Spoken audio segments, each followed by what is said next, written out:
All right, I put a video out 3 months ago about camshaft issues on four-cylinder Silverados. In that video, I said I don't really plan on making this channel a car channel. Um, I still kind of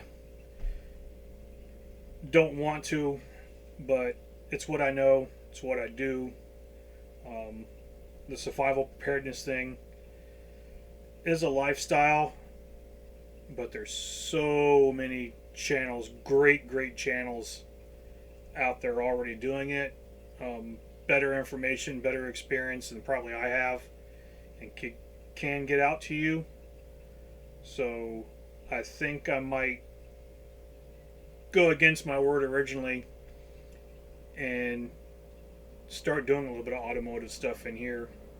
I've been spending a lot of my free time on a OBS Suburban project that I'm trying to make a overland slash camping vehicle, just truck camping vehicle.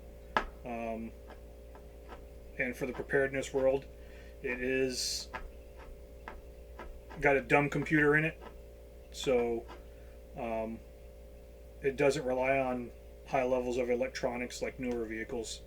1995, it's still throttle body injected, so it is fuel injected, but it's such an old style PCM or ECM in the vehicle that, I mean, if you want to get into that aspect of the preparedness world, um, because nobody knows the effect of an EMP, and that's everyone's. It seems like that's everyone's basis for worst case scenario is an EMP, because in seconds we're right back to the 1800s, technology wise. Everyone believes that. I Yes and no. I have no proof to back up what I believe, and I know hope is not a strategy. But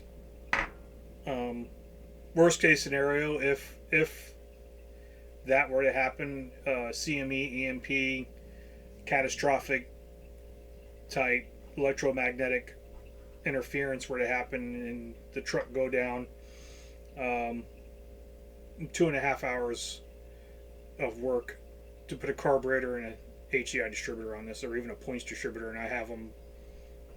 I have all the parts laying around. It would literally take me 2.5 hours to tear the TBI intake off of it and the distributor out of it, and throw a regular distributor in it, and a Holley 1850, Holley 600 CFM that I've got sitting in a box.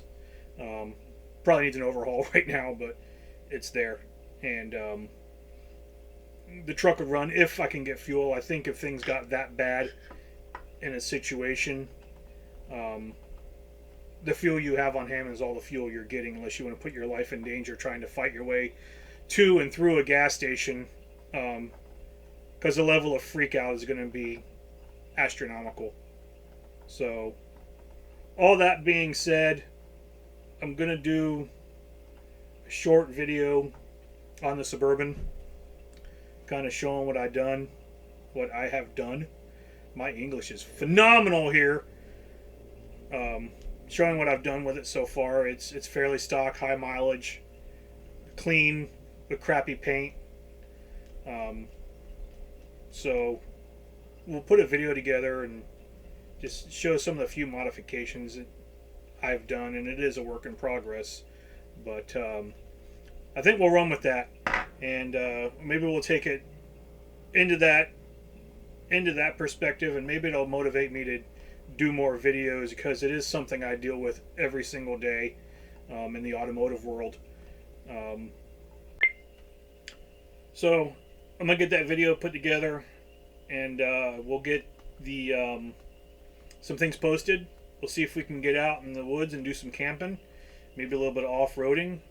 We're not turning this thing into a destroyed every weekend mud truck. That is absolutely not the plan. But there's a certain amount of excitement in getting stuck from time to time. Um,